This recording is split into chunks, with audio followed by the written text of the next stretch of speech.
사도행전에서 가장 중요한 세 개의 교회를 만나게 되는데, 이 교회를 빼놓고 나서는 빼고서는 사도행전의 역사를 사실은 이해하기가 어렵습니다. 이제 가장 먼저 우리가 만나는 가장 중요한 교회가 많이 들어본 교회입니다. 뭐냐면 빌립보 교회입니다. 그 다음에 두 번째로 중요한 교회가 우리가 지금 새벽에 만나고 있는 무슨 교회죠? 네, 고린도라고 하는 교회입니다. 그리고 세 번째로 중요한 교회가 바로 무슨 교회냐면 에베소라고 하는 교회입니다. 이 세 개의 교회가 여기에 뭐가 딱 자리 잡고 있느냐면 에게해라고 하는 바다가 여기에 중간에 딱 끼어 있습니다. 그래서 에게해라고 하는 이 바다를 중심으로 해서 이쪽을 아시아, 이쪽을 유럽이다, 그렇게 구별을 했죠.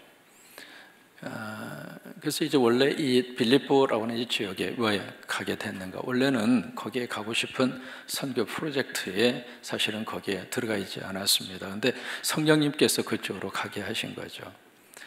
때로는 우리가 선택하지 않았어도, 내가 결정하지 않았어도 하나님이 그렇게 몰고 갈 때가 있습니다.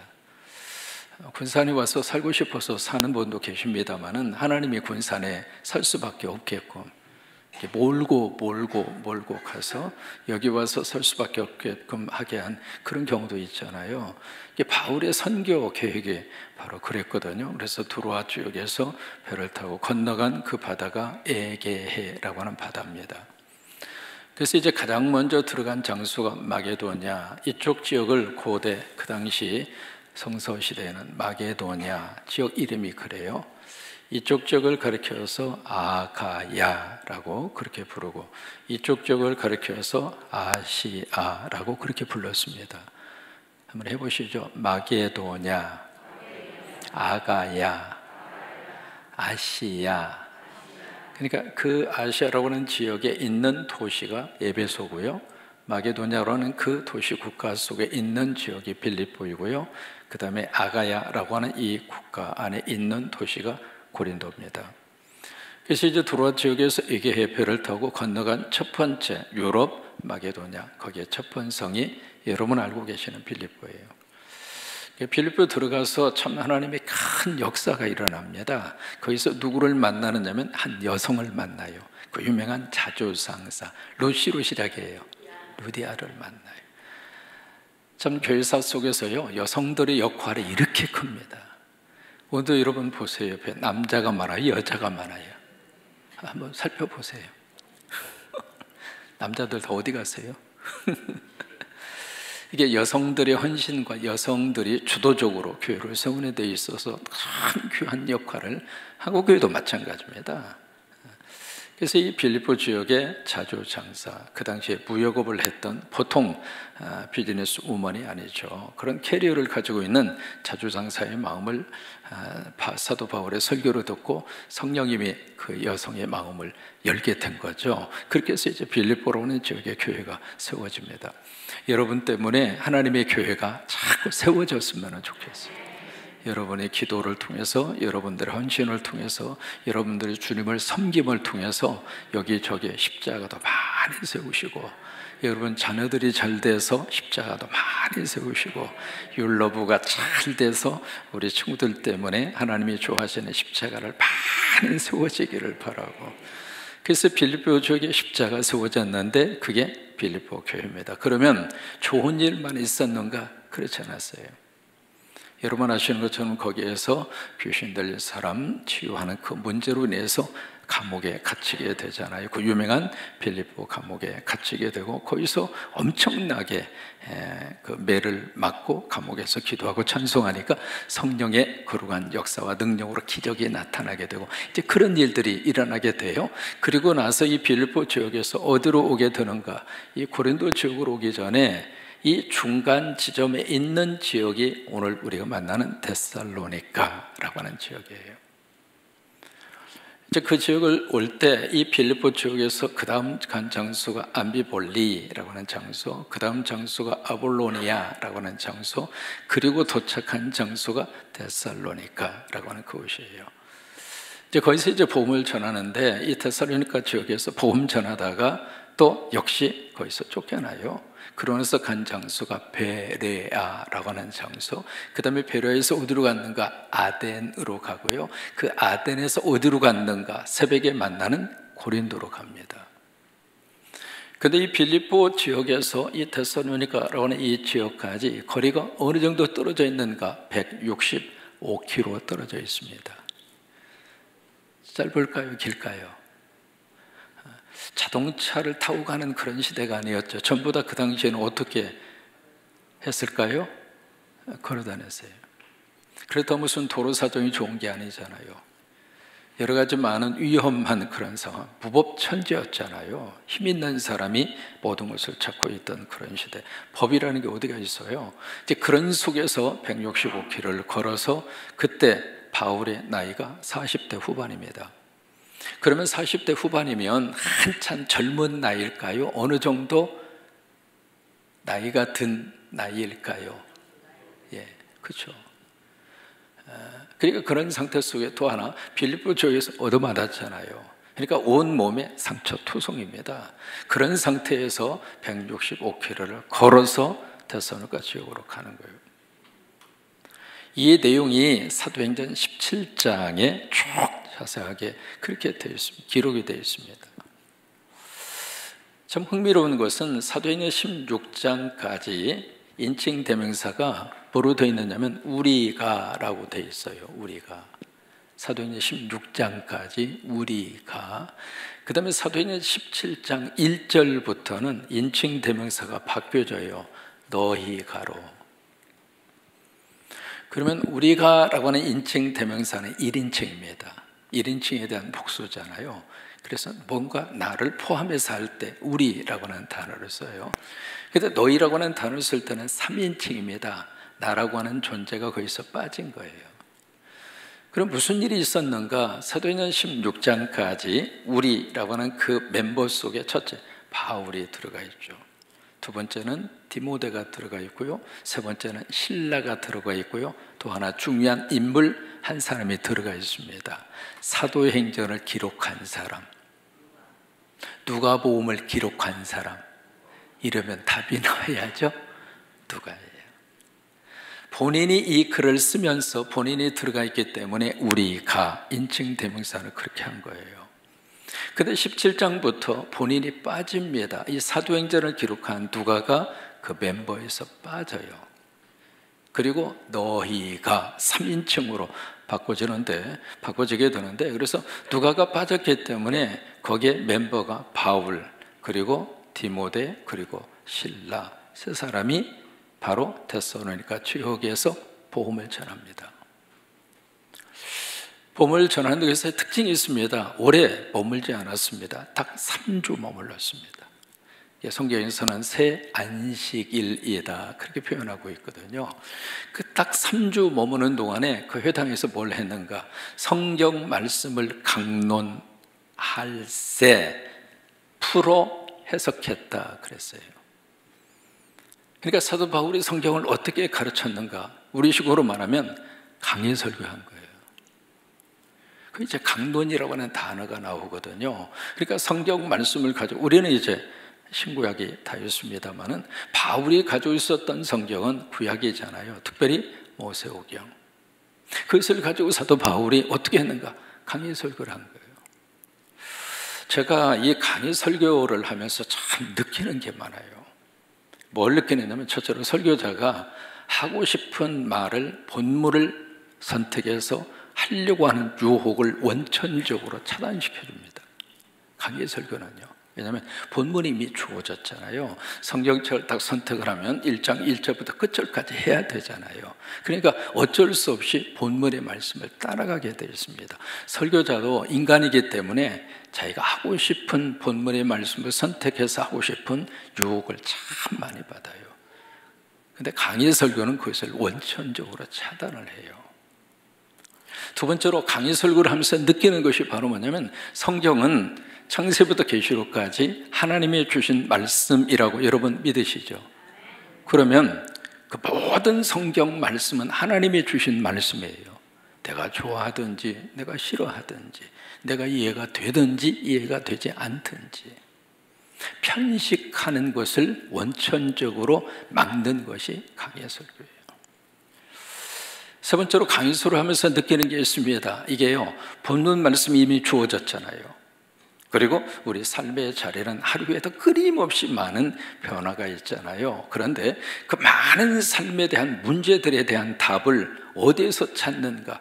내가 선택하지 않았지만 성경을 따라서 강의하면서 그 말씀 속에서 하나님이 답을 주세요. 아멘 좀 하시면 얼마나 좋을까요? 그래서 저는 강의 설교를 참 사랑합니다.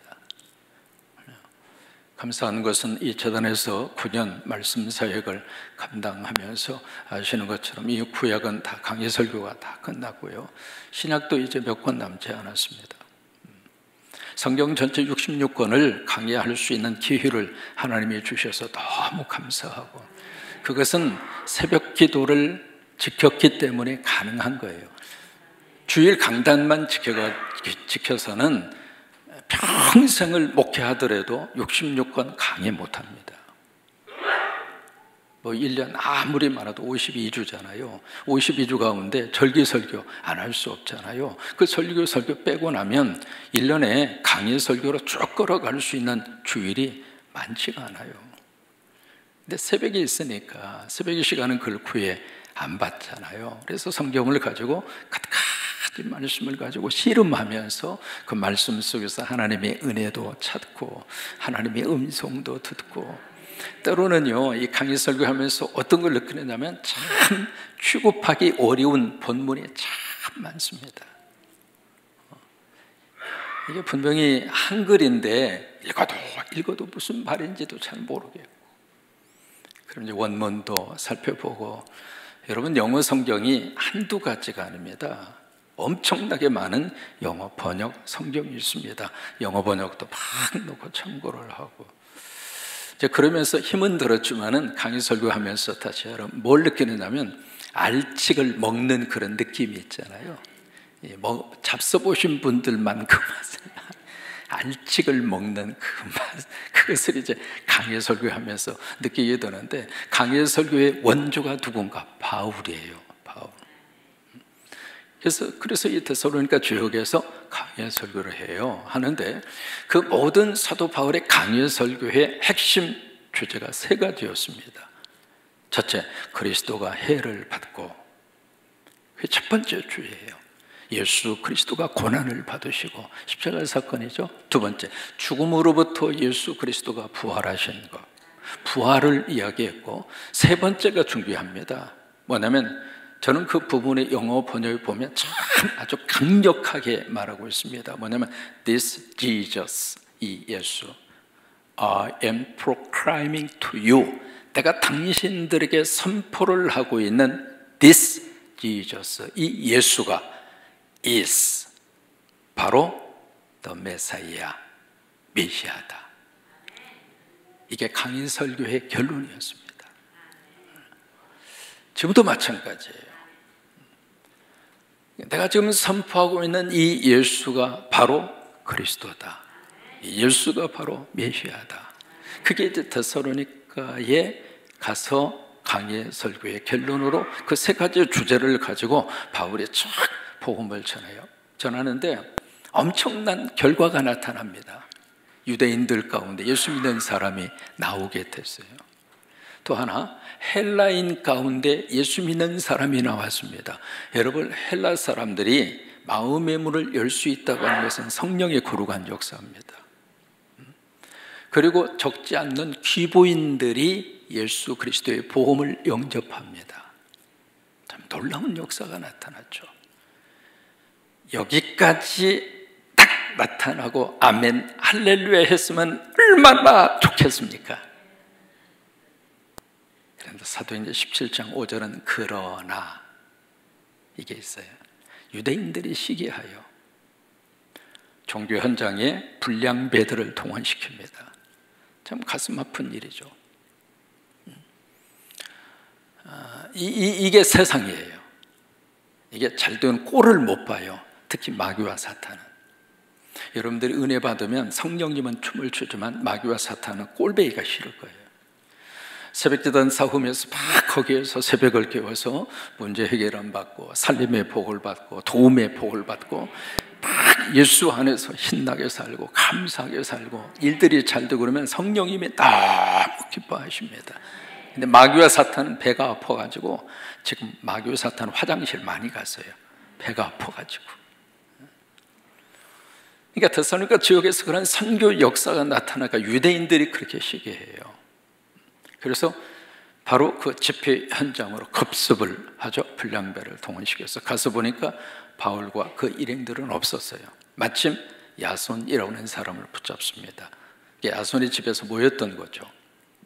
야손을 끌고 거기에 읍장, 거기에 지역 책임자에게 끌고 가서 야손을 놓고 팍 거기서 고소를 해요. 두 가지로 고소합니다. 첫 번째, 천하를 어지럽혔던 자들이 여기까지 와서 이 도시를 아수라장을 만들고 있다.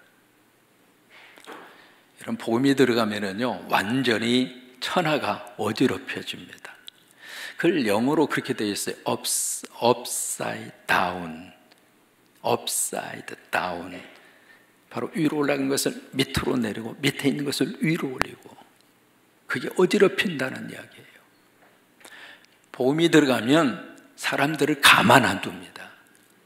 복음이 들어가죠. 율로브 친구들 수입에 와서 찬양하게 저렇게 뒤집어지게 만들어 놓는 거예요. 랩을 좋아하고요. 요즘 젊은 세대들이 노래하는 거 들어보면 이게 무슨 말인지 모르겠어요. 네가 나를 모르는데 내가 너를 알겠느냐. 뭐라고 막 노래를 부르긴 부르는데 한국말은 한국말 같은데 이게 무슨 말인지 도무지 이해가 안 돼요. 근데 율로브 친구들의 찬양, 와, 얼마나 좋아요. 이게 뒤집혀진 친구들이지 뭐. 이게 복음이 들어가면 그런 역사가 나타나게 돼요.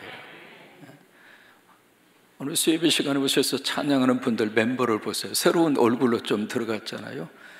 뒤집어진 거지. 저 양반들이 이 수요일에 와가지고 찬양대 서서 하나님 앞에 찬양하고, 이 복음이 들어가면 그런 역사가 나타나. 여러분 예수님 안에서 다 뒤집어지세요. 그러면 두 번째, 뭐라고 고소를 하는가? 이들이 우리가 알지 못하는 왕을 이들이 섬긴다. 무슨 얘기냐면 이들이 예수를 왕이라고 선포하고 섬긴다 이거예요. 그래서 이제 야손을 잡아다가 그렇게 막 고소를 하죠.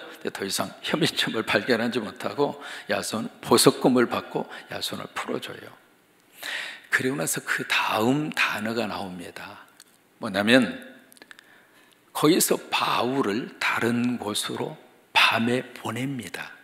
데살로니가 지역에서. 그래서 이제 그 다음 간 장소가 베레아라고 하는 장소로 가게 되거든요. 가게 되는데 이 데살로니가 지역에 얼마 있었다고 그랬죠? 딱 3주 있었어요. 3주 만에 어떻게 이 데살로니가 교회 안에 이런 놀라운 역사들이 나타날 수가 있었을까요? 성령이 거룩한 역사는 시간에 관계가 없습니다. 성령의 강력한 역사가 있으면은요, 짧은 시간에도 큰 역사가 나타납니다. 3주 동안에 그런 놀라운 역사가 나타나게 됐는데, 그래서 이제 밤중에 이 바울과 그리고 실라가 데살로니가 지역에서 나와요. 나오고 이 데살로니가 지역에서 누가 남아서 사역을 했는가? 디모데가 남아서 사역을 해요. 그러니까 떠나온 다음에 바울의 마음속에 다 데살로니가 그때 3주 동안 말씀 증거하면서 유대인도 헬라 사람도 퀴브인도 복음 안으로 들어와서 막 교회가 재밌게 막 일어나려고 그랬는데, 이 데살로니가 과연 어떻게 이 교회가 잘 은혜 가운데 뿌리를 내리고 자라고 있을까 늘 궁금했던 거죠. 궁금하던 차에 그 아덴을 지나서 어디가 있습니까? 고린도에 가 있었어요. 고린도 지역에 가 있는 그 바울에게 이 데살로니가 지역에서 목회를 했던 디모데가 바울에게 와요. 바울에게 와서 데살로니가 교회의 사정을 이야기합니다. 그 이야기를 듣고 고린도에서 쓴 편지가 데살로니가 전서 그리고 데살로니가 후서입니다. 서론이 좀 길었죠? 그렇게 돼서 데살로니가 전서 후서라고 하는 성경이 나오게 된 겁니다. 자, 1절을 보시겠습니다. 같이 있습니다. 시작. 바울과 실루아노와 디모데는, 자, 거기 보시면 몇 사람이 나오죠? 세 사람이 나옵니다. 바울은 아시잖아요. 그러면 저를 보세요. 실루아노는 누구일까요? 실루아노 두 글자의 사람이 있습니다. 실자로 시작합니다. 신라입니다. 신라. 그러면 신라에 대한 로마식 이름이 실루아노입니다. 성경에 한 사람의 이름이 두 가지의 이름을 갖는 경우들이 많잖아요. 바울과 사울도 마찬가지고요. 여기 실루아노도 마찬가지예요. 원래 신라인데 그 신라의 이름을 로마식으로 말하면 실루아노예요. 그러니까 바울이 있었고요. 그 다음에 실루아노, 다시 말해 신라가 있었는데, 이 바울과 신라가 사도 바울이 선교 여행을 1차, 2차, 3차 가잖아요. 3차 가는데 2차를 떠날 때 출발하기 전에 팀 조성에 있어서 문제가 발생을 해요. 그래서 바나바하고 바울하고 마가를 이 선교팀에 합류를 시키느냐 마느냐, 그 문제 때문에 크게 갈등이 일어나요. 마가가 1차 선교 여행 때 큰 문제를 일으켰던 트러블 메이커였잖아요. 그러니까 바울의 입장으로서는 안 데려가. 근데 바나바 입장으로서는 족하니까 그래도 데려가자. 그래서 이 마가 때문에 바울과 바나바 사이에 큰 갈등이 일어나잖아요. 그러니까 그러면 당신은 마가 데리고 가라고, 나는 신라 데리고 가겠다. 그래서 2차 선교 여정에서 갈라서게 돼요. 갈랐을 때 그때 바울의 선교팀 멤버로 조인한 사람이 실루아노예요. 신라예요. 그래서 이 신라가 참 바울의 선교 여정에 큰 일을 감당합니다. 여러분, 주의 종들의 목회 사역에는 그런 분들이 꼭 계세요. 그 목회자가 하나님의 은혜 가운데 하나님의 사명을 감당할 수 있도록 신라와 같은 역할을 하시는 분들이 참 많아요. 그 다음에 등장한 사람이 여기 디모데입니다. 디모데. 이 디모데라는 사람은 사도 바울이 디모데를 소개할 때 내가 복음으로 낳은 아들이라 그래요. 그 정도로 이 바울이 디모데를 사랑하고, 그래서 디모데를 위해서 특별히 디모데 전서, 디모데 후서를 써서 보내줄 정도로 그 사람이 디모데예요. 이 세 사람 이름이 함께 등장을 해요. 함께. 사실은 디모데 이 데살로니가 전서는 누가 썼는가? 성령께서 바울을 통해서 쓰게 하셨거든요. 그러면 바울 이름만 딱 적어도 누가 뭐라고 그래요? 그러나 바울은 함께 동역하는. 율러브, 여러분들이 찬양할 때 채은이 이름만 나오면 안 돼요. 세 명의 친구들이 같이 가는 거예요. 같이. 그런 것처럼 이게 바울 혼자서 이 사역을 감당한다고 생각하지 않았어요. 그래서 같이 세 사람의 이름을 같이 내는 거예요. 여러분, 가정을 세워갈 때에도 아내의 역할, 남편의 역할, 남편의 헌신, 아내의 사랑, 각자 다 필요합니다만은 그 가정에서 오직 내 이름만 자꾸 가정 안에서 등장시키려고 그러면은 그것도 잘못된 거잖아요. 함께 이룬 거죠. 함께. 그런 것처럼 이 바울은 데살로니가에 편지를 쓰면서 세 사람의 이름을 동시에 거의 다 놓습니다. 그 다음에 계속 읽겠습니다. 하나님 아버지, 시작. 하나님 아버지와 주 예수 그리스도 안에 있는 데살로니가인의 교회에 편지하노니, 거기에 세 가지 메시지가 숨겨 있습니다. 첫째는 하나님 아버지, 그리고 뭐가 나오죠? 와라고 하는 단어입니다. 와라고 하는 말. 이 단어에 카이라고 그래요. 카이. 물론 이제 영어로는 and라고 그래요. 카이. 헬라어로는 카이. 그러니까 하나님 아버지와 그 다음에 주 예수 그리스도. 무슨 얘기냐면 주 예수 그리스도가 하나님 아버지라 이 말이에요.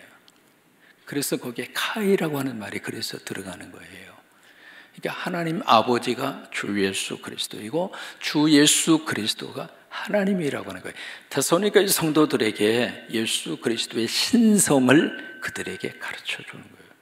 그 와라고 하는 단어 속에. 그래서 하나님 아버지와 주 예수 그리스도, 그 다음에 두 번째 단어가 있습니다. 첫째는 이제 and라고 하는 단어고요. 두 번째는 in이라고 하는 단어입니다. 안에 있는 그 말이에요. 그리스도 예수 안에 있는, 그게 저 뒤로 한번 가봐요. 안에 있는 어디에 편지한다? 교회에 편지한다 이 말이에요. 그러니까 이 교회가 지금 어디 안에 있는가? 하나님 아버지와 주 예수 그리스도 안에 있다 이 말이에요. 여러분, 우리 성광 교회가 그런 교회로 하나님이 쓰시게 되기를 축복합니다. 다른 곳에 근거와 뿌리를 두고 있는 것이 아니라 하나님 아버지와 주 예수 그리스도 안에 있다 이 말이에요. 안에 있는 교회라 이 말이에요. 여러분, 여기서 우리가 한 가지 질문을 던집니다. 교회가 뭔가? 교회가 뭔가? 이 질문을 우리가 딱 던지면 우리 머릿속에 나도 모르게 딱 떠오르는 생각은 건물적 이미지가 굉장히 강합니다. 그러면 그 당시에 2000년 전에 이 데살로니가라고 하는 지역, 이 지역이 바로 마게도냐라고 하는 그 나라의 수도입니다. 그리고 항구입니다. 에게해 쪽에 접혀져 있는 항구고, 그 당시에 이쪽에 인구가 20만 명이었습니다. 여러분, 벌써 2000년 전에 20만 명, 어마어마한 숫자입니다. 이제 그런 도시에 이 교회가 딱 세워지게 됐는데, 그 당시에 그 교회는 건물적 의미의 교회가 아닙니다. 건물적 의미의 교회라고 하는 것은 사실은 훨씬 후대에 나타난 거예요. 성경에 나타난 교회 개념은 전부 다 가정교회입니다. 그러니까 여기서 교회라고 하는 말을 썼을 때 우리가 현대적으로 이해하는 교회 개념이 아니라 그 말이에요. 그럼 여기서 교회라고 하는 말을 썼을 때 이 교회는 뭘 말하는가? 하나님을 아버지로 믿고 예수를 주 그리스도로 믿는 사람들의 공동체적 모임. 시작 한번 해보세요. 시작. 조금 어렵죠? 교회가 뭐냐? 하나님 아버지와 주 예수 그리스도를 믿는 믿음의 공동체적 모임. 그래서 영어로 assembly라고 하는 말을 그래서 쓰는 거예요. assembly. 그게 교회라고 하는 거예요. 그게 교회. 근데 그 교회가 어디 안에 있는가? 바로 하나님 아버지와 주 예수 그리스도 안에 있다 이 말이에요. 그게 교회라고 하는 거예요. 우리 성광교회가 그런 교회로 끊임없이 다 개혁해야 돼요. 끊임없이 묻고 또 묻고 목표. 끊임없이 우리 교회는 그런 성서에서 말하고 하는 교회적인 개념을 끝까지 붙들고 가는 그런 교회로 하나님이 쓰실 수 있도록 또다시 그래서 마지막으로 여기 이제 축복의 말을, 이게 이제 그 당시 편지의 형식이죠. 데살로니가인의 교회에 편지를 한다. 그래서 두 가지가 나옵니다. 첫째는 뭐예요? 은혜. 두 번째는 뭐예요? 평강. 이 평강이라고 하는 말이 히브리어로 여러분이 알고 계시는 샬롬이에요. 샬롬, 평강이라고 하는 뜻이거든요. 여기 이제 은혜와 평강이 너에게 있기를 원한다. 여기에 다른 편지 형식 속에서는 이 은혜와 평강을 주시는 분을 분명히 밝히고 있습니다. 패턴이 조금씩 이렇게 달라요. 주 예수 그리스도로부터 오는 은혜와 평강이 너에게 있을지어다. 아니면 하나님 아버지와 주 예수 그리스도로부터 은혜와 평강이 너에게 있을지어다. 그러면 은혜와 평강을 누가 주시는가? 예수님이 주신다고 하는 거죠. 하나님이 우리에게 은혜를 주시고 성령이 우리에게 은혜를 주시고 하나님이 나에게 평강을 주시고, 그래서 이 평강, 이 샬롬, 이건 일반적으로 생각하는 평화의 개념을 훨씬 더 뛰어넘어요. 그게 샬롬이에요. 되게 이제 우리 한국에서도 인사가 시대마다 달라졌잖아요. 막 일제시대에 막 밤새 하도 복잡한 일도 많고 쥐도서도 모르게 끌려가는 사람이 있고 막 없어지는 사람이 있고, 그때 인사들이 뭐였어요? 밤새 안녕하셨어요. 왜 안녕하지 못했으니까. 그러다가 이제 좀 이렇게 지나놓고 나니까 먹고 사는 것이 너무 힘들어서 보릿고개 시대를 살아보신 분 계시죠? 보릿고개 시대. 가끔마다 이제 그런 이야기 하는데요. 여러분 독세기라고 아세요? 독세기 풀. 뭐 하시는 분이 몇 분밖에 안 계시는 것 같아요. 아세요? 독세기 풀. 독세기 풀. 그거요, 양재에 가지고 와서 훑었어요. 훑어가지고 그 독세기 풀 그 열매라고 씨앗이 있잖아요. 그거 가지고 죽 끓여 먹고 그랬어요. 제가 무슨 조선시대 사람이에요? 제가 그랬다니까. 방앗간을 새끼 가면은요, 겨가 나옵니다. 겨가 나오는데 그 쌀을 이렇게 도정을 하는 과정에서 겨가 나오는데 이제 무슨 이제 그 벼가 하면서 이 껍질은 뭐 사람이 어떻게 벗겼어요. 근데 이게 이렇게 좀 이렇게 나중에 이 좁쌀 같은 것으로 인해서 이게 나오는 것이 있어요. 그게 거기에 돌멩이도 많이 들어가 있고요. 참 그거 참 먹기가 힘든 거거든요, 이게. 근데 그걸 그냥 개떡처럼 해가지고 그거 가지고 먹고. 그러니까 먹고 배고픈 그 시절에 만나면 뭐 해요? 진짜 잡수셨어요? 식사하셨어요? 왜? 배고프니까.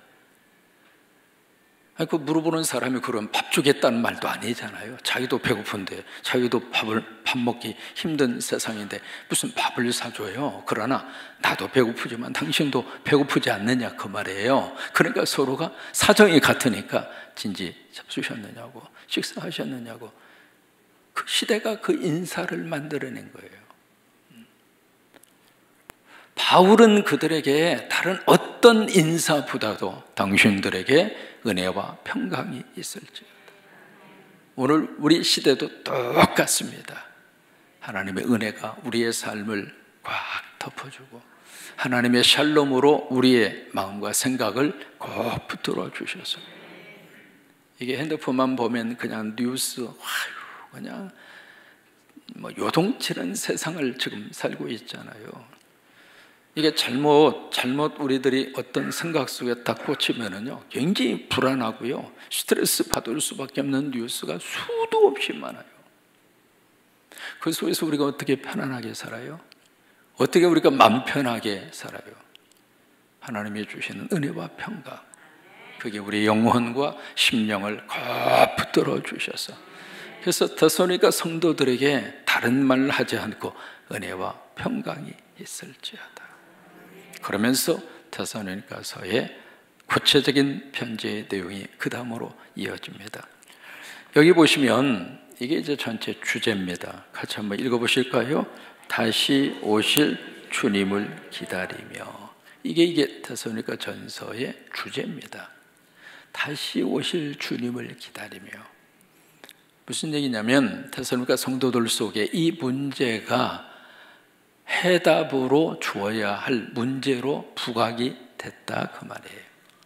다시 오실 예수님에 대한 오해하는 사람도 많았고, 다시 오실 예수님에 대한 믿음이 극단적으로 치우치는 사람도 많았고, 다시 오실 예수 그리스도에 대한 믿음조차도 가지지 않는 그런 성도들이 있었고, 그래서 이 주제를 가지고 성령께서 바울을 통해서 그 교회에 편지를 써 보내주신 거예요. 데살로니가전서 강의를 들으시면서 다시 한번 다시 오실 주님을 기다리는 믿음의 회복이 있게 되기를 주의 이름으로 축원합니다.